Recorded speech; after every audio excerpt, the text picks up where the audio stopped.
Halo semuanya, Om Swastiastu. Bertemu lagi dengan saya. Pada kesempatan kali ini kita akan sama-sama belajar mengenai genom dalam kecerdasan buatan biomedis. Ada 3 hal yang akan kita ketahui, yaitu genom manusia, ada kecerdasan buatan, yang terakhir ada penerapan kecerdasan buatan. Nah, kita akan cari tahu dulu mengenai genom manusia.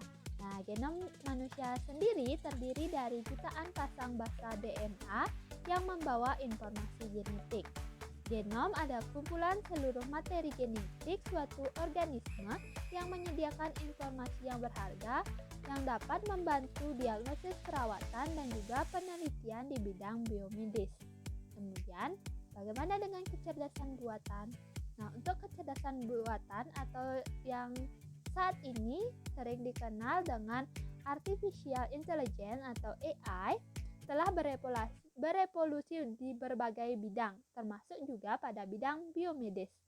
Kemajuan dalam kecerdasan buatan dan pembelajaran mesin serta adanya akselerasitas penskalaan cloud untuk menyiapkan data besar dan integritas catatan kesehatan untuk dapat memperluas potensi pengobatan yang dipersonalisasikan.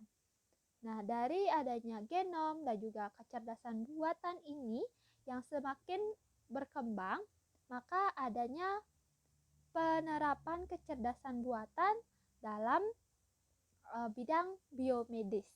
Ada 5 hal yang merupakan penerapan dari kecerdasan buatan dalam biomedis. Yang pertama itu ada diagnosis penyakit dengan AI. Nah, dalam bidang biomedis ini, pemanfaatan teknologi kecerdasan buatan sangat membantu dalam proses diagnosis penyakit. Ada beberapa metode yang diterapkan melibatkan adanya analisis gambar medis, kemudian evaluasi riwayat penyakit dan data medis, analisis data klinis, serta dapat digunakan sebagai rekomendasi dari sistem pendukung keputusan atau dikenal dengan SPK. Kemudian, penerapannya juga digunakan sebagai pencegah dan pengawasan, yang mana dalam teknologi kecerdasan buatan ini berkontribusi pada pencegahan dan pengawasan penyakit juga dapat digunakan sebagai pengembangan obat, yang mana ini melibatkan penggunaan informasi genetik untuk dapat memprediksi resiko individu terhadap suatu penyakit. Di sini juga mengidentifikasi target terapi potensial dan juga dapat memahami mekanisme biologis untuk dapat menyadari penyakit pada seseorang. Selanjutnya ada perawatan pasien dengan AI.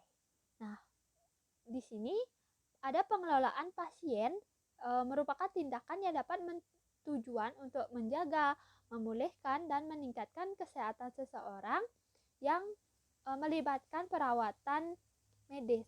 Dengan seiring perkembangannya masa dan teknologi saat ini, kecerdasan buatan di beberapa daerah atau beberapa negara ini sudah menerapkan AI dalam perawatan pasien untuk meningkatkan kualitas perawatan dan efisiensinya. Selanjutnya ada pengobatan personalisasi. Nah, untuk pengobatan personalisasi ini, AI atau kecerdasan buatan ini membantu dalam merancang pengobatan yang disesuaikan dengan karakteristik dan individu dari si pasien. Dan yang terakhir ada pengembangan obat dengan AI.